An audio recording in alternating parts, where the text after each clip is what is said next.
Welcome to Fremont Focus Now, where we're going to be using this podcast and other episodes in the future to focus on various policies that are happening in the city and in the Tri-City areas, as well as cultural events, small businesses, their challenges, large businesses, really shining a light on our entire community in a way that we don't have right now because of the absence of local media.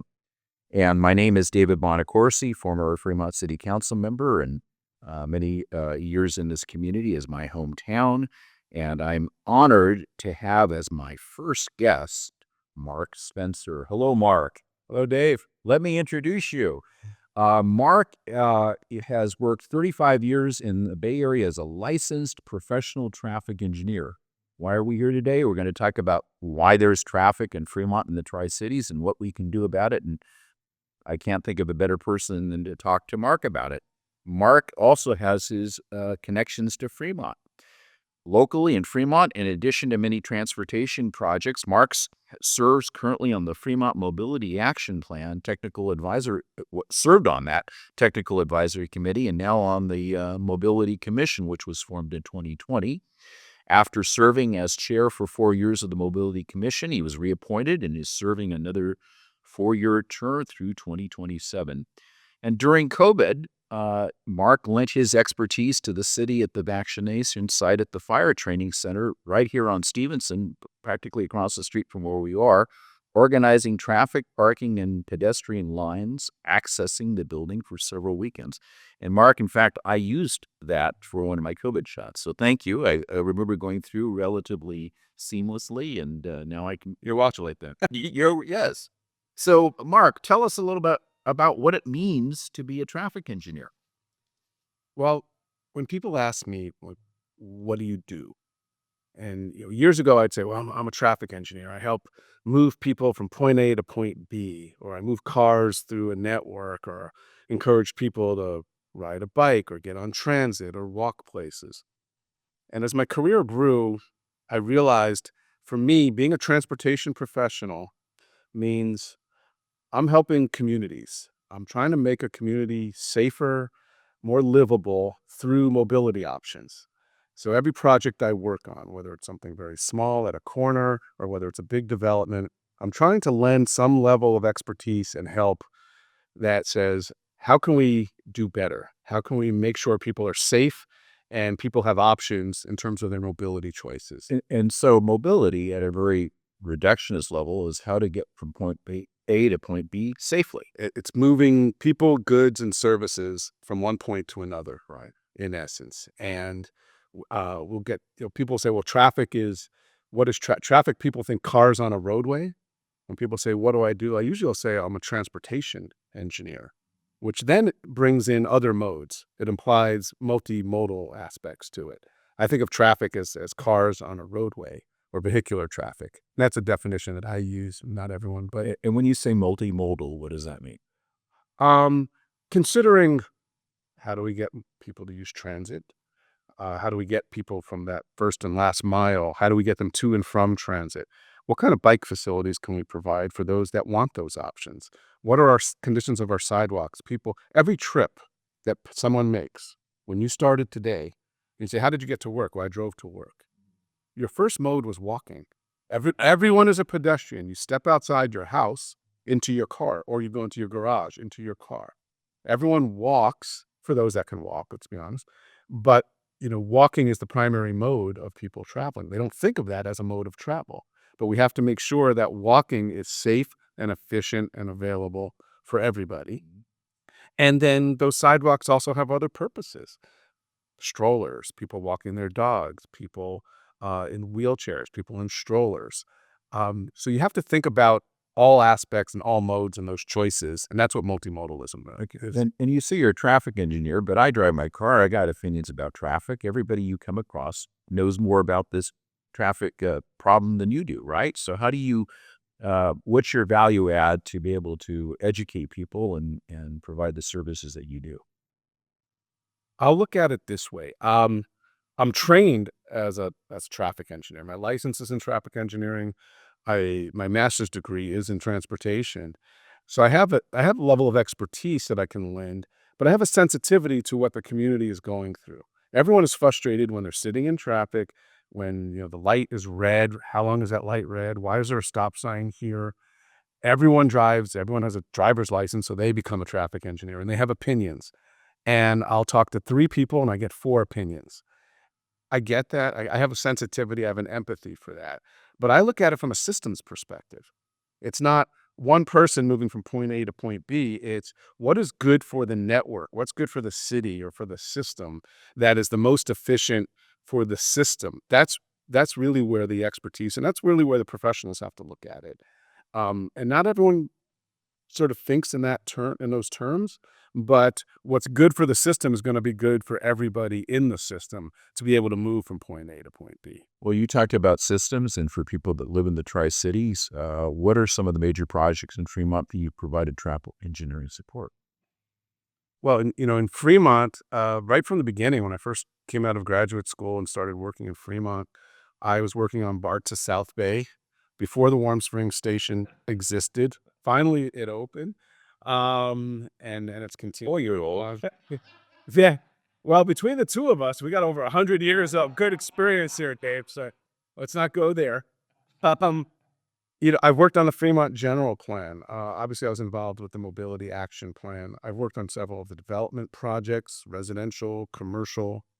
I think some of the ones I'm most proud of, safe route to school projects. Okay, talk about that. Um, Actually, one of the most challenging and stressful was doing a safe route to school project and school improvements at the school where my child attended at the time. And if I messed that up, I'd have to move. That's it. I'm getting drummed out of the community. So it was pretty straightforward, but it was a good project, and the plan we developed is still in use today. But it was very interesting because the superintendent said, "Hey, what can we do to make things better?" And then over a spring break, he's like, "We're just going to do this." This is Dr. Morris? Yeah, this Dr. Moore. Yeah, when you talk about safe routes for people that don't have kids in schools, this is really the challenge of in the morning and then after school in particular, where you have all of the parents that are dropping their kids off. It's a big outdated rates with the regular traffic. Without school busing, Yeah. whenever School bus. a lot of kids go getting driven by a parent and they're not carpooling. It's a lot of vehicles in a very short period of time arriving in a single place. And that's a lot of congestion, very concentrated in a short period of time. So the school traffic's very hard to manage, and we have a lot of it in Fremont, particularly at the elementary schools, but even the middle schools and the high schools. But I was proud of what we did and the fact that it worked. And knock on wood, it worked out, and I got to stay in the community as a result. One of the cool things we did though, and after it got implemented, I told everyone, I said, there's going to be a period of adjustment. So just let the dust settle, and then we can kind of tweak it because you're implementing something in the school year. It's going to be very new, this new pickup and drop off scheme. And it was the first time we used drones. And we put some drones up to watch the traffic flow around the entire school campus, which is very hard to do from the ground level. And we saw where things were backing up and where we needed to make some tweaks. And I was just happy. It's like, hey, that's really like a new technology at the time and something that we could do that's different. And we've now done that on other projects as well. It's worked out really well. And I don't know if you get into the larger sociological changes, but when I was growing up, went to public schools here in Fremont, went to Maloney, went to Glenmore. I used to walk to school. I would walk. When I went to Glenmore, I had to bike. It was a little bit further away than from and now you could not tell a parent to have their children walk, even with little, there was some ideas about having, walking buses with an adult with several children. Is that part of your safe? Yeah, exactly. When we start thinking like, okay, how do we, what are the incentives? How do we get more children? And the parents have to be incentivized as well. And often it's the children who are saying, I don't want you to drive me. This is not right. I want to walk to school. I want to bike to school. And giving the parents that comfort level that it's going to be safe. The walking school bus is literally just, imagine just 10 or 12 children being led by an adult on a sidewalk on a route to school. And so it's basically a school bus without the bus. And when they have the events at schools, I remember in the elementary school, when my child, they had like a walk and roll to school day and encouraging children to try different things. And the reward for that was they got a donut. And I thought, Oh my God. I said, part of this is promoting health, all good habits. It's like, yes, edit this. And I was just, think, well, if it works, it works. That's just like I'm walking. And I asked my child, I said, I can't believe they gave you a donut. I said, they should give you like, a book or, a pencil or, something. And I think she told me, no one's going to walk to school for a pencil. And I got set straight by my child at the time. So I understood the, So, yeah. so you mentioned, or I mentioned about your background. One of the things that I was proud of on my term or tenure on the city council is I was there that voted on approving the Mobility Commission. Former Mayor May had pushed it, and I can tell you when you talk about the Mobility Action Plan and creating a new commission, we had to deal with a lot of institutional pressures from the city manager. They don't like more commissions because it's staff time. But this is really, I think the former mayor had run on this issue. This is really important to the community. So you are our most recent commission, to my knowledge, that was created by the city of Fremont. So talk about the Fremont Mobility Action Plan that was the precursor to the Mobility Commission and your involvement in that. Sure. The Mobility Action Plan, it kicked off, I think, around 2017 or so.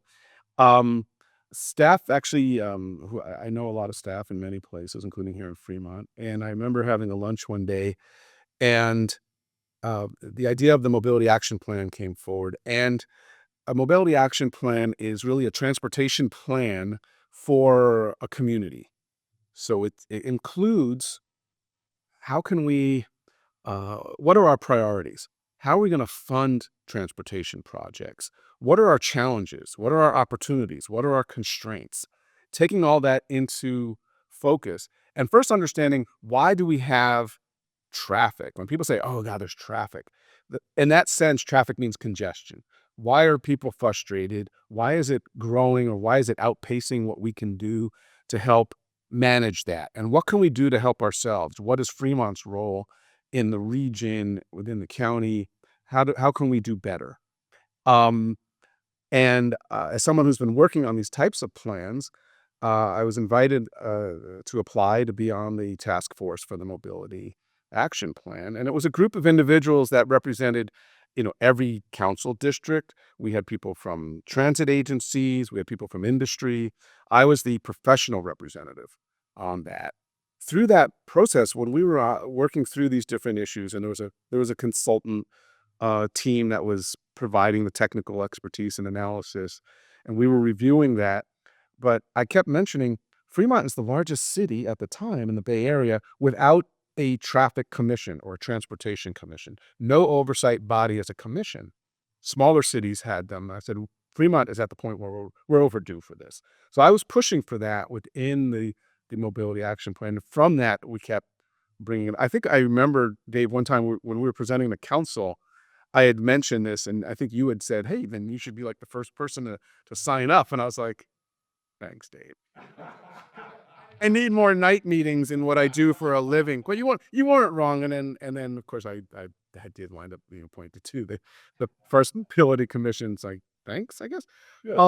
So Mark, and thank you. And I'm glad if you talk about systems that benefit the community, well, if you're the traffic engineer, you're benefiting your community through your public service, and I commend you for it. But if you were to talk to somebody that's never heard about the Mobility Action Plan, what is your elevator pitch to describe what it does? It's a list of priorities. It's a blueprint for the city to follow in terms of what are the transportation priorities. What are the programs and funding to go after that will have the most impact for the community as a whole? Whether that's a freeway project, whether it's local roadway projects or signal timing. Um, it could be anything transportation related, but there's a series of action items in the Mobility Action Plan and priorities that say, here's what we should focus on. And these are the goals. And here's how we measure success. Let me talk about one of them that kind of interested me when I was looking at it.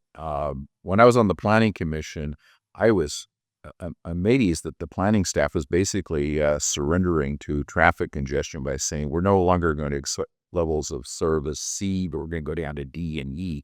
And it's like if you A, B, C, D, and E is like grading. A is, you're flowing in traffic and there's no congestion at all. D and E is gridlock. And so I remember staff saying, no, we're going to be designing around failure. We're going to design around congestion. So that frustrated me enormously. It frustrates our community. One of the things, though, I thought that the Mobility Action Plan had as a real way of reducing traffic was to reduce the percentage of drivers on our roads from 73% that are driving alone down to 50% at a percent per year. So that was like a 2040 goal, but it was at least a direction. So talk about that goal and see in the 5 years that this plan has been in effect, what steps have been taken. Sure.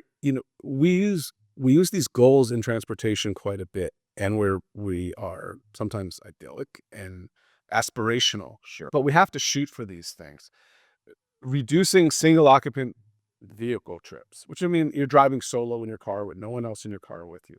That's the biggest source of traffic congestion. People alone in a car, because every car takes up a certain amount of space. If you carpool, now you have 2 people in a car or 3 people in a car. If you're on a bus, you may have 20 or 30 people in a bus taking up the space of 2 or 3 cars. So it's about space and how it's utilized. So the goal is say, hey, let's reduce single occupant commute trips or maybe all trips to 50% of the total number of trips. It's very ambitious. The way to do that is, what kind of alternatives can we provide? How do we incentivize folks who can, say, carpool? At the time, we're like, hey, Warm Springs is going to come online. We're going to be able to provide better options for people in that area. With Tesla growing and other businesses growing in that area, Warm Springs can become a transit hub. We already have, the Fremont BART station. So we have 2 very active now rail hubs, which are very important so that you can concentrate development around that. Development decisions and land use decisions and housing also concentrated near transit allows for reduction in trips. The more that you can use transit, or the more that you can walk somewhere. Take, for example, your office. You happen to live next to a giant commercial center. You work next to a giant commercial. You do live in your office. We know that. But when you're here, I mean, you could walk to go get lunch. You don't need to hop in your car, for example. Right. That reduces a trip. Similarly, if you can walk to go buy groceries, or you can just walk for recreation and you don't have to drive someplace, it reduces trips. So it's about land use decisions and trying to push that land use and transportation planning together so that you can reduce those trips. And you can measure that. You can do surveys, both passively of just watching what's happening and counting cars. And you can also survey large employers in terms of what are they doing within their own programs to help reduce the number of employee trips coming to that work site. Um, so the Mobility Action Plan has actually set in motion a lot of really good things, but it's not just about reducing trips and saying, well, now everyone's going to have to ride a bike. That's not what it's about. We heard that a lot. Not everyone wants to ride a bike. Not everyone can ride a bicycle. That's okay. But we got to provide choices, because as we continue to grow, we can't keep building our way out of congestion. It won't happen. You can add more lanes on a roadway if there's space, and then those lanes just fill up. They just fill up. That- That's that- all the misconceptions. You have Yeah. a lane. If you build it, they will come. Right. And that's induced demand. That's a hard thing to kind of swallow, because we can't keep building our way out. We have to provide options, or the community can't grow and add people. So the question is, how do you have smart growth options so that you can grow but not choke on your own congestion? Right. I remember when I was on the planning commission, there was a very controversial project on Walnut, very near the BART station. And one of the arguments opposed to it by the surrounding neighborhood that didn't want to see this higher density housing was that there's no amenities close by. Well, here's again the chicken and egg problem, where you are creating traffic trips. And there was an effort by the developer to have some coupons and other things to encourage BART. And it's frustrating, because if you don't plan ahead for the amenities to support the higher density, you do create some congestion, at least initially. Isn't that true? It is, and it's hard to incentivize the commercial development first when there's nobody there to support it. Mm-hmm. COVID, obviously changed a lot of things, and now there's other options where we have Grubhub, or folks who will deliver directly to your house. There's the way shopping and consumer spending habits have changed and moved online or through various types of services also affects travel patterns, quite frankly. And that's an interesting challenge for us. Something that we never would have envisioned when I first started working was getting basically anything I want delivered to my door. That's when I was in college, it was pizza. That's what we can get delivered. And I understood that. It's a really good model. I think it still works to this day, by the way. But it really has changed, Amazon and those types of services, meaning and also things like Uber and Lyft. Those kind of mobility options being in the mix changes how we assign space on the curb, for example. Do we need the same number of parking spaces? All of this it's an interesting challenge, but as transportation continues to evolve, we have to evolve with it. I think through the Mobility Action Plan, by the way, we allow for that because you would say, look, not everything is set in stone and this is the way it's going to be for the next 50 years. You have to be proactive to set things in place, but then you have to be malleable enough to say what's working, what's not working, and how can we adjust that? Well, let me, here's a $64,000 question that we led with. Why is there so much traffic in Fremont? A lot of it is simply a supply and demand question, but Fremont is unique in the sense of we have pretty good job housing balance within the community, but the surrounding areas do not. So we sit in an area where every day there's travel coming from San Joaquin County, Contra Costa County, other places in Alameda County, say north and east of us, passing through Fremont to get to Silicon Valley jobs. Some of those we have job centers here, but they're going to Sunnyvale, they're going to Santa Clara, they're going to San Jose and Campbell and so on. And there's a limited number of routes and choices to make that trip. That comes through and that affects us because that makes it harder for us to get out of our community if we're going to those same job centers or if we're going to San Francisco or Oakland or San Jose. So the job housing balance and the fact that we sit in this nook that captures the travel going back and forth is part of it. And that has a lot to do, and that does affect local congestion. Two, we're blessed with a lot of really good schools and people want to live in Fremont. And the congestion around school areas, very concentrated as it is for short periods of time, does have an effect. Can we do better with managing school traffic in the morning and in the afternoon? It's more concentrated in the morning, but that's another effect. I think the other aspect, Fremont early on was one of the first communities to really be impacted by Waze and navigation apps. People using this. Now, remember before COVID, traffic was growing seemingly by the day. 680 from 3 o'clock in the afternoon until 7 or 8 at night, going northbound back towards, over the Sunol grade was very congested. People would pop off at South Mission and come up Mission Boulevard or find other ways through the city and then try and get back on North Mission. That wreaked a lot of havoc locally, which then impacts our ability to move around locally. It makes it tough to bring your kids to soccer in the afternoon or run an errand or get where you need to go. It affects our quality of life locally. So those navigation apps resulted in a lot of staff time saying, how do we counteract those? Do we put in turn restrictions, stop signs? How do we discourage that? And I have a lot of beef with navigation apps in terms of their value and where they're good and where they're not. But it does, even to this day, still have a lot of effect on travel behavior and patterns. You've done a good job of defining what people are experiencing as to why we have traffic in Fremont and in the Tri-Cities. What are the major solutions to reducing the congestion? How can we get rid of the traffic? Well, I'll reframe your question. You can't get rid of traffic. What we try and do, and I'm being honest about it. What we try and do is manage it and try and say, look, what can we do so that we're not just stuck in gridlock? We don't want to be, the 405 in LA and you're just sitting there not moving. I don't think, no, I don't know. I can't imagine in LA they want that, but that's their life. That's their issue, their podcast, their problem, right? Gross, you know, By the way, I got to interject. In LA, they don't talk about how long it is to travel from point A to point B. It's how many minutes. right. I'm an hour away. It could be 2 miles. That's exactly right. Yeah, there's a great scene in the movie LA Story about that where he drives next door at the single occupant car. What can we do here? I'll tell you, I think there's a couple of things. One, we can do better with providing options for people, but also we can do better educating people. There's a lot of frustration in Fremont. They see a lot of green bike lanes. No, no one's riding on bike lanes. Why do we have all these bike lanes? We're wasting tons of money on that. We could do better. How come you took out the right turn channel? Those right turn lanes that we used to have. I can't. It takes me an hour now to get to the hub. That, I go down that next door rabbit hole sometimes. I know what the frustrations are. What can we do about it? Well, we're doing a couple of things, and the Mobility Commission's doing a lot on this, where we look at these projects and provide direction to staff.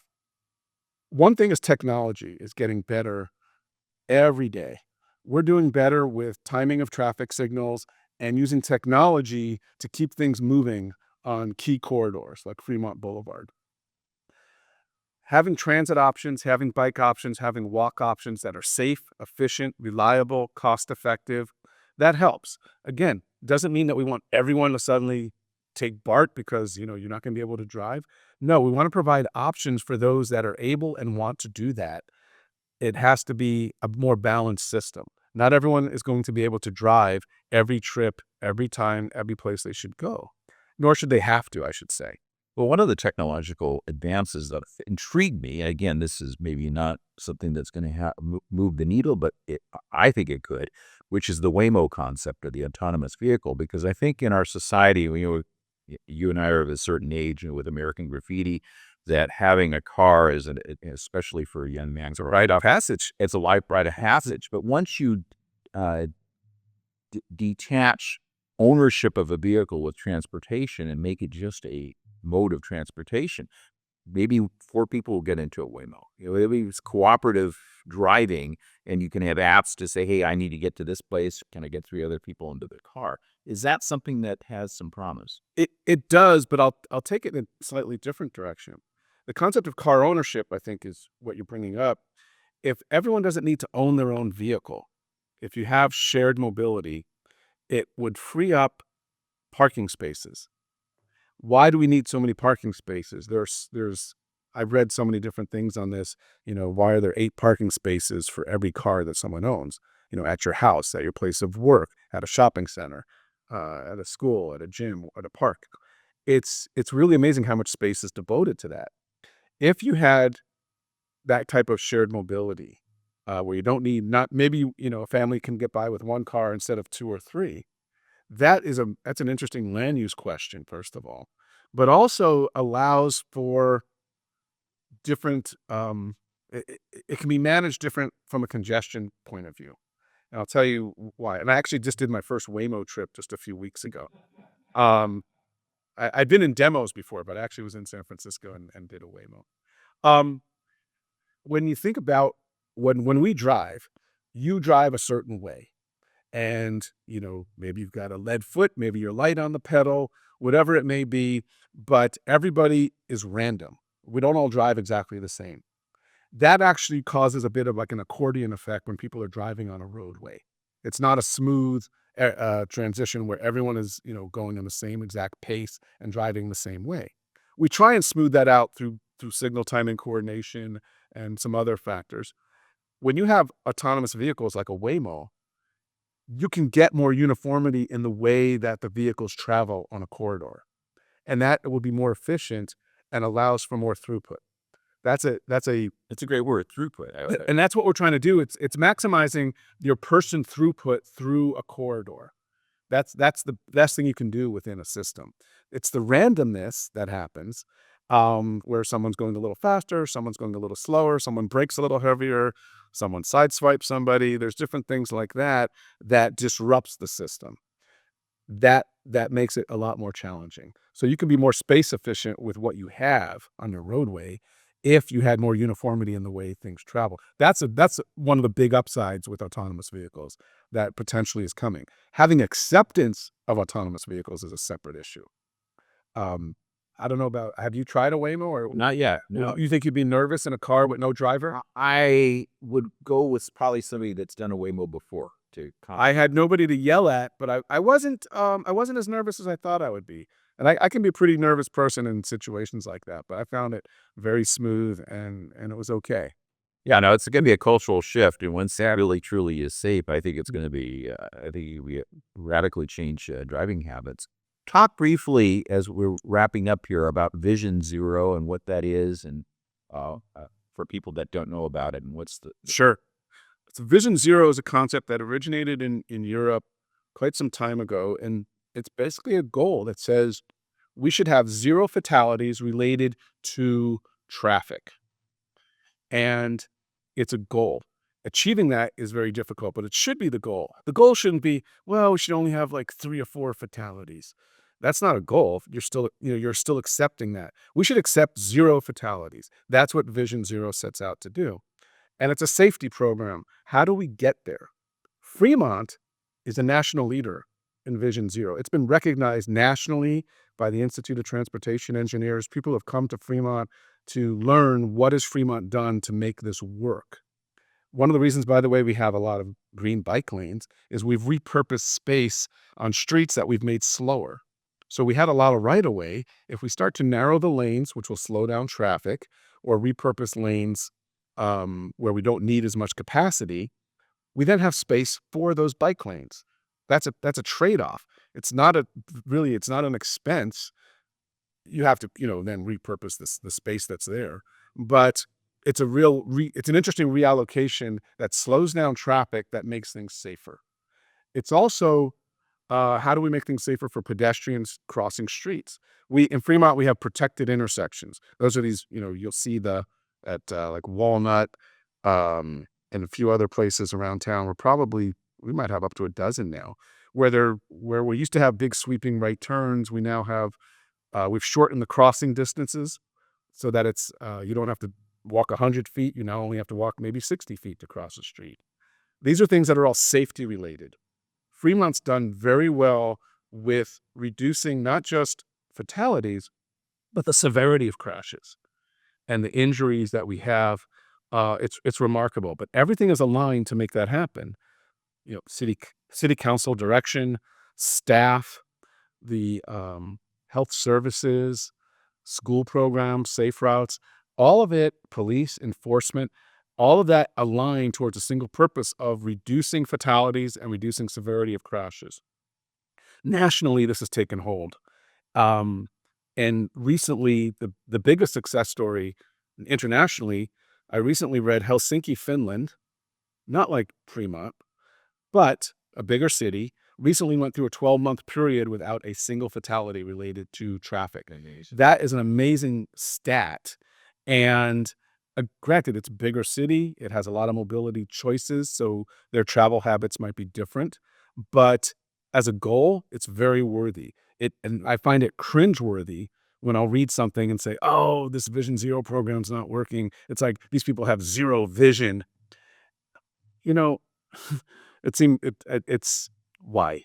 It seems silly to me to hear that, but as a practitioner, it bothers me. I understand the frustration people have when they're not quite following why we're doing this, but safety is at the top of the list. In what I do for a living, I'm trying to move people, throughput, all of that, but safety is number 1.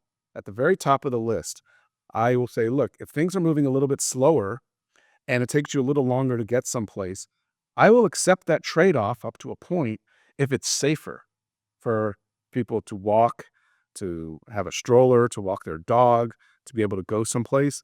Safety, I will make that trade-off every single time."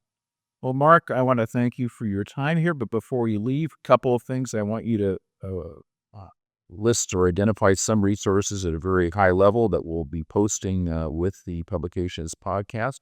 I also want to encourage people to, if they have any questions for you, to email us at fremontfocusnow@gmail.com, and we'll be able to forward those questions to you if there are specific traffic engineering questions. I'm sure you'll be interested in Happy to do so, yeah. and so talk about some of the resources for people that want to know more about traffic in Fremont or traffic-related issues. Sure, and I'll give you links to all of these. You know, I'll start at the higher level. Caltrans has excellent resources. If you've got concerns on a state highway, something you want to report, an incident you want to file a claim for, whatever it might be, there's Caltrans, that's our state Department of Transportation. So in Fremont, when you talk about 880 or 680 or 84 or Mission Boulevard, those are Caltrans routes. They control those.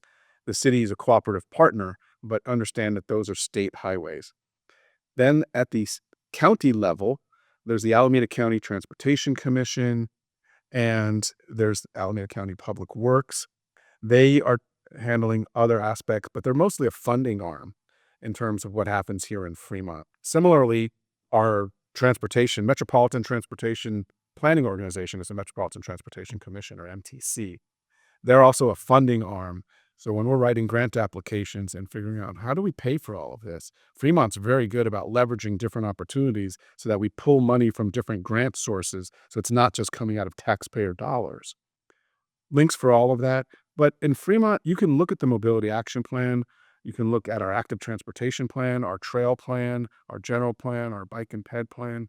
These are really good information sources, but also trip planning. So it's a long-winded answer, but I'll end it this way. There are a couple of really good trip planning tools. When people say, what can I use? 511, which is available as an app or online, is run by MTC. It's a regional trip planning tool. If you want to know, hey, what's the travel time? How can I get to the hub in the most efficient way right now? You can use 511.org. You can call it on your phone, and it's voice actuated. It'll tell you, hey, you want to know how to get to Santa Rosa? 511.org will give you your options, whether it's transit, biking, driving, whatever it might be. So I use that one quite a bit, and I find that very effective and also very reliable. Mark, thank you very much for your understanding and sophistication and skill that you brought to this very complicated discussion in a way that I think people will understand, and providing us the tools that we'll be able to understand the issue even better. I would encourage people to look at. We just had a meeting, I think, last night for the Mobility Commission, but that's another opportunity. If you have concerns about traffic, show up at the quarterly meetings that the Mobility Action Plan Commission holds, and get involved and engage. And again, I encourage people to, if they have any questions, to email us at fremontfocusnow@gmail.com. And thank you very much, Mark. Thank you, Dave. Appreciate it.